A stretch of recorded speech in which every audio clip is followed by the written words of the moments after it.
Hello, welcome to the podcast AnonX. Today we're taking a deep dive into a structure that really defies logic, it ignites the imagination, and it truly stands as one of America's most, enigmatic buildings. Yeah. The Winchester Mystery House. That's right. It's located out in San Jose, California. And this isn't just some, architectural marvel. It's like a labyrinth filled with these bewildering features and a history just so deeply steeped in legend and profound loss. And superstition, absolutely. And for this deep dive, we've really cast a wide net with our sources. We're pulling from detailed historical accounts, journalistic features, even the official visitor information, interviews with staff. Right, getting a full picture. Exactly. To explore both the captivating folklore that surrounds it and, the documented facts behind this truly unique mansion. Our mission today really is to untangle these threads of history, superstition, architectural innovation. Try to understand why the Winchester Mystery House still holds such a powerful grip on our collective imagination. Okay, so let's start at the beginning. The central figure in this whole mystery, Sarah Winchester. Most people probably know her as the wife of William Wirt Winchester and, heiress to that colossal Winchester fortune. But her story is far more complex and, frankly, tragic than just inherited wealth. Oh, absolutely. It truly is. Sarah endured this almost unimaginable series of personal losses that would just shake anyone to their core. Her infant daughter, Annie, she tragically died from marasmus, which is a severe nutrient deficiency, really shortly after birth. Then, just a few years later, her husband, William, he passed away from tuberculosis, which was, a devastating illness, rampant back then. Right. And as if that wasn't enough loss, she then lost her sister, her mother, her father, and her father-in-law, all within just a few years. Wow, just one after another. Exactly. And this left her with this staggering inheritance. We're talking about $20 million back then. Which is huge for the time. Huge. When you adjust for inflation, that's something like $520 million in today's money. Plus, she got 50% equity in the incredibly successful Winchester Repeating Arms Company. Okay. So when we look at this, in the bigger picture, this kind of profound rapid-fire grief combined with the societal trends of the late 19th century, especially the rise of spiritualism, it's just central to understanding the choices she apparently made later. Yeah, you almost can't separate her later actions from that cascade of sorrow. That is an incredible amount of grief to carry. And like you said, here's where the legend gets really interesting. Overwhelmed by loss, maybe feeling some guilt or unease about the deaths caused by the rifle that made her fortune. The legend says Sarah turned to spiritualism. Now, we hear about spiritualism with Sarah a lot, but why was it such a big deal back then, and what role did it supposedly play here? Well, the late 19th century was just fertile ground for spiritualism, especially in America. You had the Civil War. Right, unimaginable loss. Exactly. It ripped families apart, left millions grappling with grief, searching for comfort, connection, answers, beyond the grave. So many Americans, seeking solace, believing they could communicate with deceased loved ones, they flocked to mediums, fortune tellers. It became this widespread cultural thing, not just some fringe belief. Okay. Now, in Sarah's case, according to the most famous legend, a medium in Boston apparently told her that the ghosts of everyone killed by Winchester rifles would haunt her forever. Wow. And the only way to appease them, to escape their vengeance, maybe even extend her own life, was to just continuously build a house. Never stop construction, day or night. The idea was to confuse these restless spirits. That's the story. Build to confuse the ghosts. That's the core legend. But this narrative, while it's captivating, it immediately raises a big question for historians. How much of this was a genuine belief Sarah held versus how much was a compelling story maybe created or amplified later, perhaps even by the house's subsequent owners to draw in tourists? Good point. Are there solid records of her seeing that specific medium? Well, that's the tricky part. Solid historical records confirming her direct interactions with specific mediums about this curse. They're actually quite scarce. It's more folklore than documented fact in that specific instance. Interesting. Okay, so that's a powerful origin story. Fact or folklore. Let's talk about the weapon itself, the gun that won the West. What exactly was the Winchester rifle, and why was it so significant that it supposedly carried this heavy curse?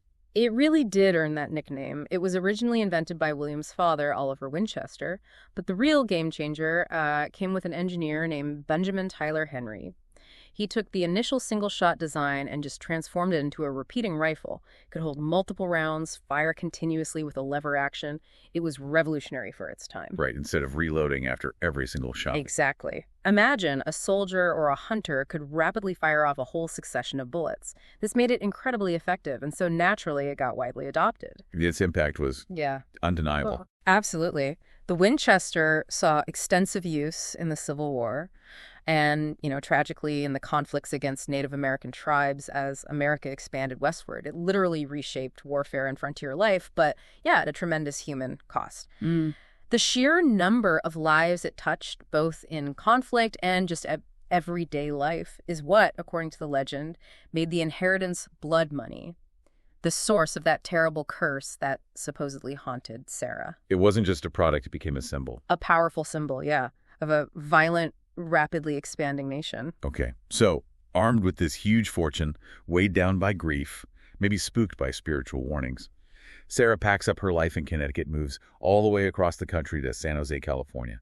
And in 1886, she starts building. And when we say building, we need to grasp the sheer, almost unbelievable scale of this. Oh, yeah. It reportedly lasted for nearly 40 years, 24 hours a day, 7 days a week, with rotating crews. That's the legend, constant work. It only stopped when she died in 1922, and what started as, an 8-room farmhouse? A modest farmhouse, yeah. It just ballooned into this sprawling, frankly, bizarre mansion. I mean, just trying to imagine the constant noise, the dust, the endless stream of workers for decades. It's just mind-boggling. It truly is, and the numbers alone are just staggering. At its peak, before the big earthquake, the mansion was said to be maybe 6 or 7 stories tall. 7 stories. Today, it stands at 4 stories, contains roughly 160 rooms, and get this. Estimates are around 2,000 doors. 2,000 doors. 10,000 windows, 47 fireplaces, each with its own chimney, 40 stairways, 40 bedrooms, 13 bathrooms, 6 kitchens, 3 elevators, 2 basements. It was just this constantly evolving labyrinth. Wow. And speaking of change, we have to remember the 1906 Great Earthquake. That was huge. Right, devastating for the whole area. Absolutely. And it caused significant damage to the house, collapsed the top 3 floors, a tower, several chimneys, reduced the whole thing to the 4 stories we see today. And those upper floors, never rebuilt to their original height, just adds another layer to the house's, fractured history. Okay, so that brings us to maybe the most compelling part, the bizarre architectural oddities. We're talking doors opening right onto walls, or even worse, a sheer drop outside, windows looking into other rooms, stairs that just climb up to ceilings or dead end completely. It just makes you scratch your head. Right. So the big question, was it all just this elaborate 40-year attempt to confuse ghosts, like the legend says? Well, this is where the house really embodies that fascinating mix of fact and folklore, because there are actually 2 main theories for these really unusual designs, and they offer totally different explanations for the same weird outcomes. Okay, what are they? The first, and definitely the most popular, is the supernatural intent theory. This basically says Sarah truly believes she needed to confuse spirits. Maybe she even built specific features, like that famous switchback staircase with the really shallow steps, maybe to accommodate disabled spirits who couldn't handle regular stairs. Who knows? Interesting twist. The key element here is that the design wasn't pre-planned, no blueprints. It just evolved organically, based on Sarah's daily instructions to her foreman, which, naturally leads to a labyrinthine layout. Okay, so that's theory 1. Ghost confusion. What's theory 2? Okay, theory 2 centers on practicality and Sarah's personal needs.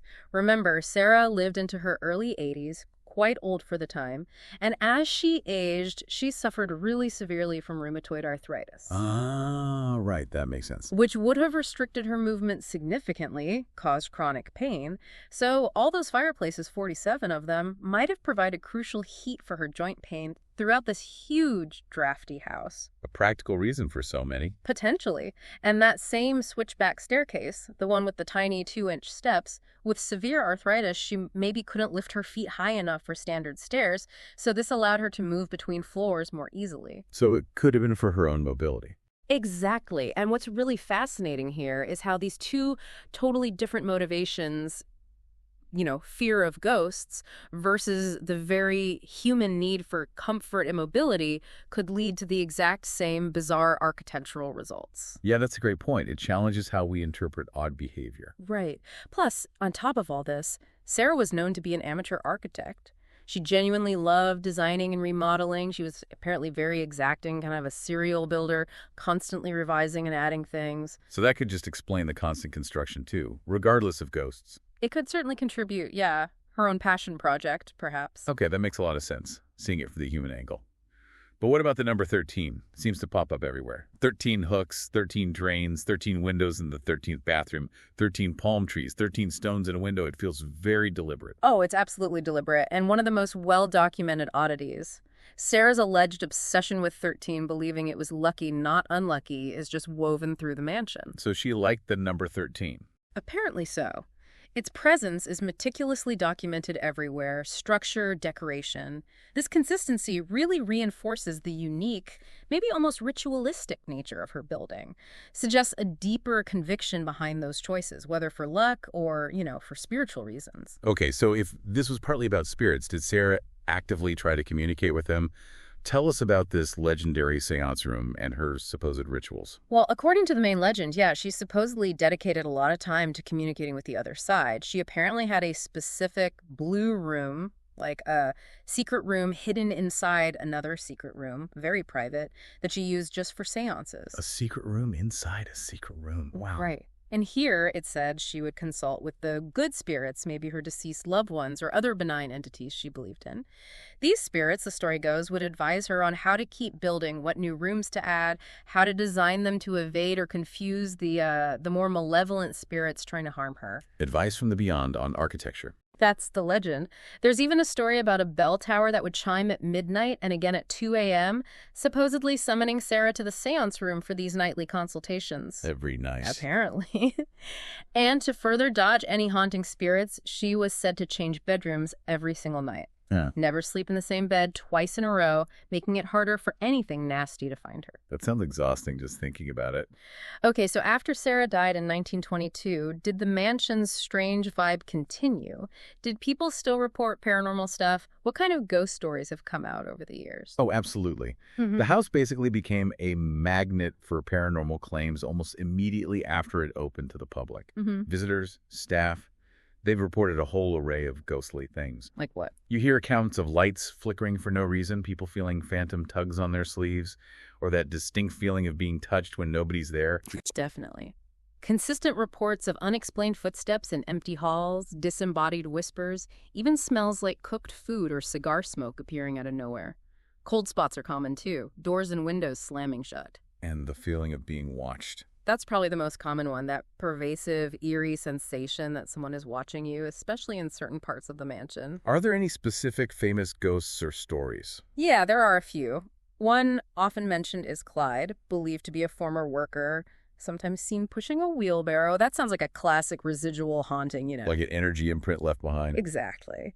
Then there's an unnamed ghost, often thought to be Sarah herself, seen peering through windows or walking down dark hallways. And then there's that really intriguing story about the stained glass windows in the seance room. Their origin was a total mystery for 90 years, no records. Right, you mentioned that. Until a Canadian architect doing research found a link to the Pacific Glass Company. And then get this, one day later, during restoration work, they found a perfectly preserved original envelope from that exact company tucked away somewhere in the house. No way. That's quite a coincidence. Right. A lot of people who work there, and visitors too, attribute that astounding timing to Sarah herself. Maybe some postmortem communication, a little wink from beyond the grave. Ah, that's a cool story. This all brings up that big question again. How much of this whole narrative is solid historical fact versus supernatural belief? And how have, ghost hunters and modern paranormal shows added to the legend? Well, after Sarah died, the house was quickly bought by an investor, John H. Brown. He saw the potential and turned it into a tourist attraction right away in 1922, really playing up the strangeness. It became famous fast. Even the great Harry Houdini visited in 1924, supposedly to see if he could figure out the oddities logically. What could Houdini think? Well, he famously couldn't delineate why the house was so strange, but he did apparently suggest the iconic tagline they still use, the Winchester Mystery House. Ah, so Houdini might have named it. Possibly. Yeah. And today, modern paranormal investigators like Zach Bagan from Ghost Adventures, they keep exploring the house, bringing the legends to new audiences. The house itself even leans into it now, offering paranormal investigation tours. Letting people try to find their own ghosts. Pretty much. But here's where that historical debate really kicks in, and it's key to the house's allure. While urban legends, often fueled by sensational newspapers back then and maybe even some fictionalized books like Susie Smith's in 1967, painted Sarah as this mentally disturbed recluse obsessed with ghosts. Right, the crazy widow trope. Exactly. Historians tend to offer a more nuanced picture. Eccentric, yes, Hmm. but also a competent architectural designer, a shrewd real estate investor, even an empathetic businesswoman who apparently paid her workers well. Her surviving friends and family strongly defended her. They said her reclusiveness was mainly due to poor health, the arthritis, the chronic pain, not madness or terror of spirits. So two very different Sarah Winchesters. Precisely. And that contrast between the dramatic legend and the more grounded historical reality is what keeps people fascinated. It shows how easily fact and fiction can get tangled up, especially around such an enigmatic figure and all that money. That leads perfectly into the final point. Hmm. How has the Winchester Mystery House really made its mark on pop culture? Yeah. Because it clearly resonates. Oh, absolutely. Its unique story, that blend of grief, mystery, architecture, the supernatural, it's just incredibly fertile ground for creative works. Most notably, there was that 2018 horror film, Winchester, starring Helen Mirren as Sarah. That brought the story to a huge global audience. I remember that one. Beyond movies, its distinctive look and lore have inspired stage plays, graphic novels, even theme park rides. It shows just how deep this mystery runs in our collective imagination. And today, yeah, it's still a top attraction in San Jose. Draws millions, offers tours of 110 of its 160 rooms, flashlight tours, special events. You even have that quirky shooting gallery, right? Yeah, the Attic Shooting Gallery, where you aim at 38 targets, one for each supposed year of nonstop construction. It's a place that just keeps inviting you to explore its mysteries, whether you believe in ghosts or just love a really compelling story. So thinking about all this, what does it mean for you, the listener? Perhaps the Winchester Mystery House reminds us that history isn't just, dates and events. It's also about the stories we tell, the ways we process immense grief, and that enduring human need to make sense of the unexplainable, whether we use logic or lean towards the supernatural. It's a place where fact and legend are just so tightly intertwined, it's almost impossible to fully pull them apart. Yeah, it really forces you to consider where belief ends and reality begins. Definitely gives you something to think about, doesn't it? Don't forget to like, share, and subscribe. Thank you.